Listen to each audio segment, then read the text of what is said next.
शादी की पहली रात जब मेरा पति खाने की बड़ी सी प्लेट लेकर कमरे में आया, खाने की बहुत अच्छी अच्छी खुशबू आ रही थी।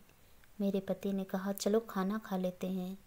मैंने कहा, मैंने देखा है कि आपकी माँ भी अभी तक खाना नहीं खाई है, जाओ उनको भी बुलाकर ले आओ, हम साथ में मिलकर खाना खाते हैं।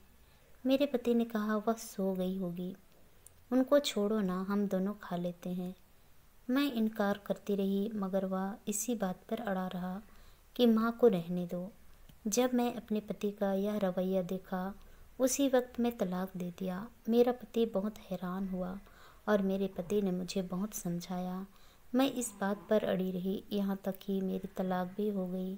हम दोनों अलग अलग हो गए। 35 साल गुजर गए। मेरे 2 बेटे हुए। मेरे बेटे मुझसे बहुत प्यार करते थे, मेरा बहुत ख्याल रखते थे, इसलिए मैं बहुत खुश थी। मैंने इरादा कर लिया कि मुझे देवी दर्शन के लिए कहीं दूर जाना है। सफ़र के दौरान मेरे बेटे मुझे रानी की तरह ख्याल रख रहे थे, पाँव ज़मीन पर उतरने नहीं देते थे। रास्ते पर एक आदमी पर नज़र पड़ी जो बहुत बुरी हालत में था, भूखा प्यासा। उसके बदन पर फटे पुराने कपड़े, बाल बड़े बड़े, दाढ़ी बड़ी बड़ी। मैंने अपने बेटों से कहा, जाओ देखो कौन राहगीर है, उसे उठाओ और हाथ मुंह धुलाकर उसे खाना खिलाओ, पानी पिलाओ।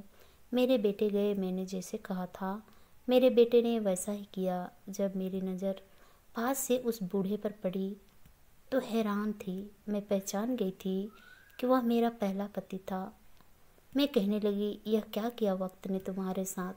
वह बोला, मुझे मेरे औलाद ने मेरे साथ बहुत बुरा सलूक किया और मुझे घर से बाहर निकाल दिया। मैं कहने लगी, क्यों नहीं करते, तुमने भी तो अपनी माँ के साथ बहुत बुरा किया था। मैं उसी दिन जान गई थी कि तुम जब माँ बाप के हुक्म का पालन नहीं करते थे तो मैं तो पराई थी, इसलिए मैं डर गई कि कल को मेरे साथ ऐसा ही हो सकता है। यह देखो आज मैं कहाँ हूँ और तुम कहाँ हो। माँ बाप के साथ बुरा करने वालों का अंत आखिर बुरा ही होता है। अगर अपना बुढ़ापा खुशी खुशी गुजारना चाहते हो तो अपने माँ बाप के साथ अच्छा बर्ताव रखें। आशा करती हूँ दोस्तों आप लोगों को ये कहानी पसंद आई होगी। कहानी पसंद आई तो कहानी को लाइक कीजिए, शेयर कीजिए, कमेंट कीजिए। और ऐसे कहने सुनने के लिए प्लीज़ हमारे चैनल को सब्सक्राइब जरूर कीजिए।